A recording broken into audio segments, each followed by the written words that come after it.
Welcome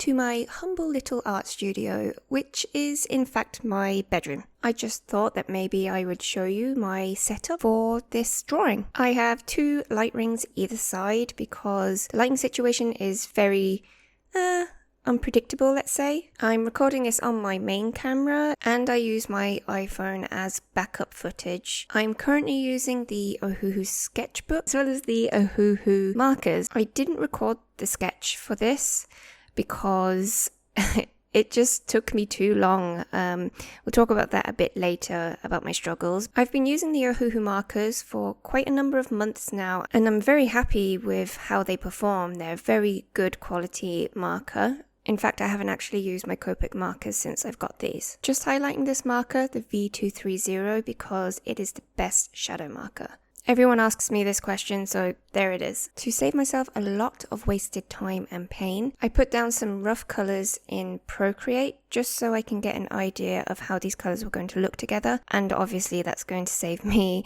a lot of time and hassle if I'd made a huge mistake in the sketchbook itself. However, digital colors do not always translate to marker colors, which we will see. This really isn't a tutorial as such, but I will just go through my process for this first Spider-Suna that I am coloring. So lately, I always like to put down my shadow color first. And the reason why I do that is just to really help me to remember where the light source is coming from, because then it can be harder for me to actually see it once I put down the main colors. You'll see that I am really delicate and deliberate when I'm using the markers here, which makes no sense to me because my process at the inking stage is kind of chaotic. I also decided to go in with a slightly darker shade of that purple just to really highlight where those darker shadows would be. It doesn't make sense for me to say highlight and shadows, but you know what I mean. It's just to really kind of put more depth into those shadows.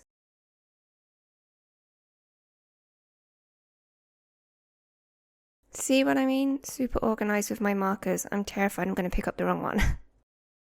Alright, so I've been super into marker gradients the past couple of weeks, which you may have seen in either my reels, TikToks, shorts, and there's a reason why this design is this way, which I'll again talk about later. I have done a few tutorials on how I do gradients with these markers. You can find those, but I'll just quickly run through it anyway. A rainbow is a pretty natural color progression, but it is quite hard to do with markers. The most important thing you have to think about is if the colors that you're picking are the same kind of values. So for instance, if you're using a really dark saturated red, and then when you move onto your orange and it's just like super pale and not saturated, they're not going to blend well. So you kind of have to bear in mind the values that you choose as well. I like to leave a kind of feathered effect to allow the next color to blend in a little easier. So what I'll do is I lay down my first color, and then when I lay down my second color on top of that, I like to overlap them. It really just comes down to constantly layering. It does take a long time to kind of get used to this process, but with practice, it does get easier. So these shoes, my entire Spider-Suna of my OC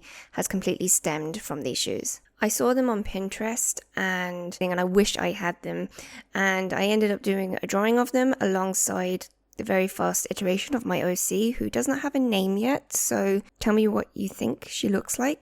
I wanted to keep some elements of the Spider-Man suit, you know, the original Spider-Man suit in this design. So like I have the red strips and stuff. Is there red strips in the Spider-Man suit? Or are they blue? The original one. Either way, I wanted some sort of red strips in the suit. I obviously took a lot of inspiration from Gwen's character and her spider suit, so that's why I also left the suit mainly white in color. I also thought that it would look well with the rainbow of colors too.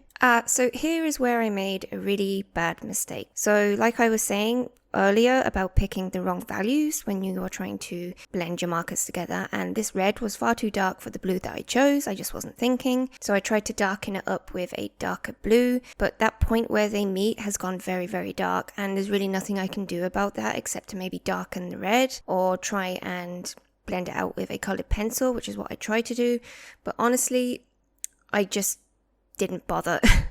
I've come to the point where I just embrace my mistakes and just get on with it. I really like the checkered pattern. Yeah, I just really love it. I don't know what else to say about it, but it also kind of gives me, especially what she's wearing, it really kind of gives me that she's some sort of racer driver or something like that. And I don't even know who she is yet. I don't have a full profile of who this character is. I've just drawn her a few times and I just really like her. I have an essence of her personality, but not what she does necessarily. This is the beginning of my inking process, and right here I'm very, very delicate, but does end up reducing itself to absolute mayhem. As you can see, I got quite bored, so I just like to mark in where the black squares need to be, and then I'll go back in later and fix it up. Okay, so I apologize for the really bad out of focus here, so let me use this opportunity to show you the other pictures that I have drawn of this OC, and maybe what I think of her personality. So I think I have based a lot of her personality traits a little bit on mine. So I'm a huge introvert, like I'm an extremely introverted person. I get exhausted very quickly with social interactions, but people don't think I'm an introvert because when I'm actually with people, I come across as an extrovert. And I think this is what I wanted for this character, is that she is an introverted individual in her essence, but on the outside, she is confident and she's not scared to, express herself. And especially when it comes with her choice of clothing, that she doesn't mind being all wild or wacky and bright colors. And even with her hair, it's super vibrant and there's 2 colors there. It's really eye-catching. She's not scared to be the center of attention, but she doesn't always want to be the focus of everybody in the room. I realize that doesn't necessarily make much sense, but believe me, in an extroverted introvert, it does make sense. I don't know, can anyone relate to what I'm saying about being an extroverted introvert? Please let me know. She's obviously going to have a pet of some kind because pets are absolutely necessary for us. But again, I haven't really decided that yet. So let's talk a bit about the spider Sona trend that's happening right now. So I actually have a confession to make. I haven't seen Across the Spider-Verse yet. And I genuinely have a really, really good reason for that. Not that I need to make excuses, but I feel like I shouldn't be drawing this kind of content unless I've seen the movie. Obviously, I've seen the first one, but the reason why I haven't seen the movie yet is because cinema prices are so expensive here. Like, it's crazy. Okay, I have 2 kids as well, and obviously I would bring them, but the tickets are like 15 euros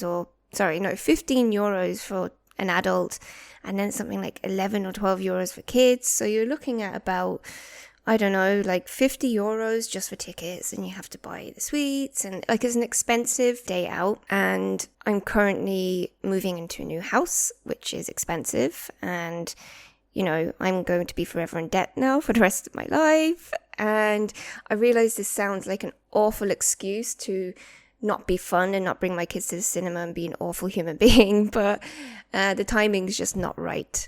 However, as soon as it comes on to whatever, I'm assuming it's a Sony movie, so it'll be out on maybe Now TV or one of the apps, I will watch it immediately.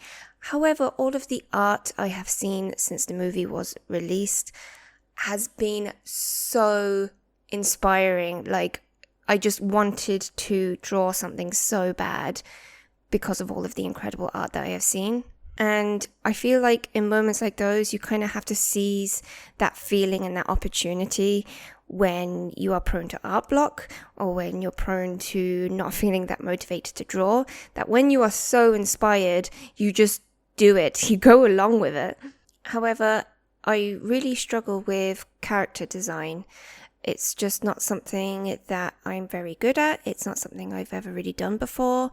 If you've seen my shorts or my reels, I do draw a lot of people, in clothes and just in poses and stuff like that. But it's not necessarily character design because, I've seen these references on Pinterest, and yes, I've altered them to make them a little bit different and to change the colors and stuff. But I wouldn't say that makes me a character designer because I've already had most of the images put in front of me, and it's very hard for me to envision and create a character from nothing. So this was actually quite a struggle for me to come up with a design based on just the shoes and the socks. I wanted to go for that kind of sporty feel, which is why her top is kind of hoodie-like, like half hoodie-like, as well as that kind of tight corset, which I think the design elements don't really make much sense. But you know what? I'm going to give myself a break on that because I don't really do it. You know, I need to practice more creating characters. So maybe in the future I'll do more character sheets and try to develop something that actually makes sense. But for now, this was just a really, really fun mini project to do, which involved my OC because I am not cool enough to have a Spidersona, and I don't mean that as in a really bad way talking about myself. It's just that I live in gym clothes, you know, that's all I wear. I have like no taste in fashion. I just wear whatever's comfortable. So I feel like I don't have a style to put to a Spidersona. I'm sure there's other people out there like me in this aspect. So that's why I decided to use my OC, that I could join this trend. Maybe it's an idea for you if you don't know how to, you know, show yourself in the Spider-Verse. Anyway, this is pretty much the end. This is my sketchbook spread of my OC's Spidersona. I really, really hoped you liked this video. You enjoyed watching me draw and ramble on about whatever it is I was just talking about. I've already forgotten. I hope you liked the video. Please like and subscribe, and I will see you in the next one.